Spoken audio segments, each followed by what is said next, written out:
So here's a fun fact about the day you became Ghost. You didn't feel anything. That's the part nobody tells you. You expect some big moment, music swelling, a voice in your head going, "This is who you are now." But no, you were just standing in a cold supply room somewhere in the UK, and a guy handed you a mask like he was handing you a sandwich. The mask, by the way, is a skull.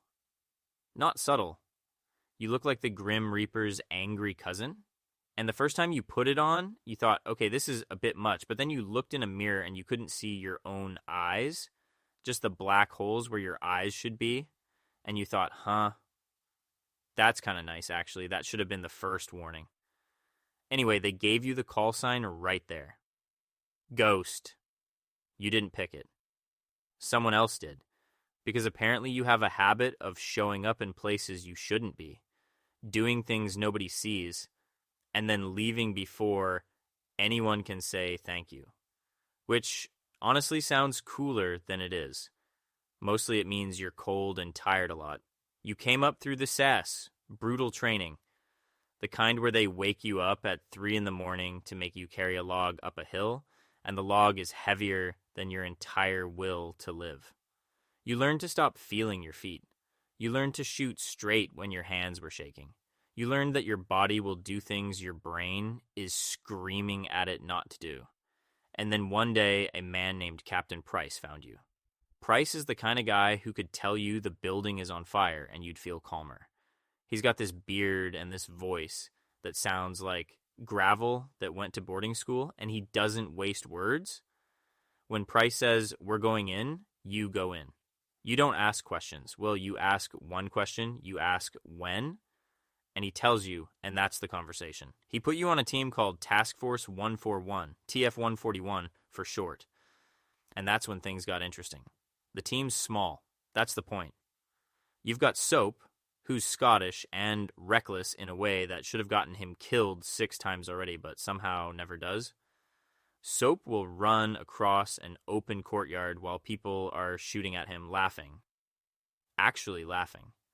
You once watched him vault over a wall directly into a room full of bad guys, and instead of dying, he came out the other side asking if anyone got that on camera. You love Soap. You would never tell him that. You'd rather carry another log. Then there's Gaz. Gaz is the smart one. The one who reads the intel twice, the one who says, "Wait, something's off," right before something's off. You need a Gaz on every team. He's the reason you're not walking into traps, mostly. And that's it. That's the crew. Price runs it, Soap breaks it, Gaz fixes it, and you're the ghost that nobody sees coming? So let me tell you what the job is actually like. It's a lot of waiting. This is the part the movies lie about. You spend hours lying in a ditch, in the mud, in the rain, watching a door that might not even open, and your knees hurt. And a bug is crawling on your neck and you can't move because moving means you die. And you just have to lie there and think about your life choices. Then for about 90 seconds, everything happens at once. That's the rhythm. Boredom, boredom, boredom, terror, boredom. You've done all of it. Hostage rescues, where you're crawling through a building and every room is a coin flip. You kick a door in, and behind it, there's either a scared family or a guy with a gun, and you have a quarter of a second to figure out which. You get it right most of the time. Most of the time. You've infiltrated cartels. That's a whole different thing. That's not shooting. That's standing in a room full of dangerous men, pretending you belong, hoping nobody notices your accent's wrong or your story doesn't add up. The mask doesn't help there. So you learn to become a different kind of ghost, the kind that blends in. You get very good at lying with a straight face. You get so good at it that eventually you realize you've been lying to everyone for years, including yourself, and you're not sure where the lie stops anyway. Counter-terrorism raids, intelligence extractions, grabbing a hard drive out of a building while the building tries to kill you. It all blends together after a while. Different countries, same adrenaline. You stop remembering which desert was which. And then there's the trust thing. Here's what nobody prepares you for. Half your job is figuring out who's actually on your side. In your line of work, the guy shaking your hand today is genuinely trying to kill you tomorrow. It happens. It's happened. You've had allies turn out to be the whole reason the mission went bad. You've watched intel come from the top that got people killed, real people, your people. So you stop trusting easily, you trust price, you trust soap and gas, and that's the list. Everyone else is a maybe. Which brings us back to the mask. At first, the mask was just gear, something you put on. And it does a job, right? It hides you. The enemy never sees a face, just that skull. And there's something about that that makes people hesitate. Fear is a weapon. The mask is a weapon. But here's the thing that snuck up on you. The mask started protecting you from more than bullets. See, when you've got the mask on, you're Ghost, and Ghost doesn't feel things. Ghost doesn't lie awake thinking about the family in that building, the one where the door was a bad coin flip. Ghost doesn't remember faces. Ghost just does the job and moves on. Clean, efficient, empty. The guy underneath the mask, though, he remembers everything. So you started wearing it more. Not just on missions. In the barracks. On transport. You'd tell yourself it was habit, discipline. But really, the second you took it off, all the stuff you'd been shoving down came flooding back. And who wants that? So you left it on, and on, and on. And little by little, without you even noticing, the guy underneath got quieter. And Ghost got louder. Soap noticed before you did. He's not as dumb as he acts, that one. One night, he sat down next to you and said, "You ever take that thing off, or is it welded on now?" And he was joking. But he was also not joking. And you gave him some flat answer, and he let it go, but he gave you this look. Like he was worried. Like he could see the guy underneath disappearing and didn't know how to stop it. You didn't know how to stop it either. Price knows too.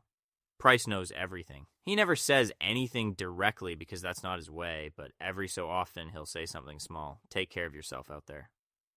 Simple stuff. And what he means is don't forget you're a person.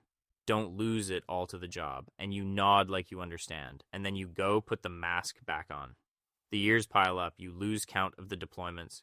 You lose count of the countries, the sunrises you watched through a scope, the times you should have died and didn't.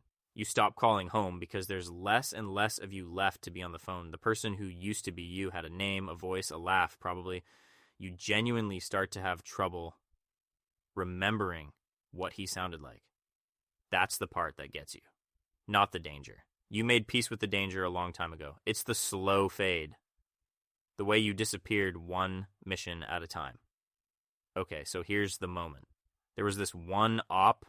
Doesn't matter which, it went fine. Everyone came home. Nobody died who shouldn't have. By your standards, a good day. And afterward, you were alone in some room somewhere coming down from it, and you finally pulled the mask off to wash your face. And you looked in the mirror, and you didn't recognize the guy looking back. I don't mean dramatically.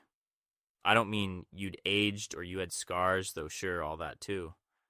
I mean the face in the mirror felt like a stranger, like a photo of someone you used to know. The face was the disguise now. The mask was the real one. You stood there for a long time, and the honest, quiet thought that came to you wasn't sad, exactly. It was just true. You thought Ghost is more real than whoever this is. The guy in the mirror was the ghost now. Ghost was the man. And then you did what you always do. You dried your face, you picked the mask back up, and you put it on because it fit better than your own skin did. But here's the thing you hold on to. Somewhere under all of that, there's still a person who put the mask on for a reason, who did the job so someone else wouldn't have to. And maybe that's enough. Maybe being the ghost is how you kept the good part of you safe. You look at the skull one more time, and you go back to work.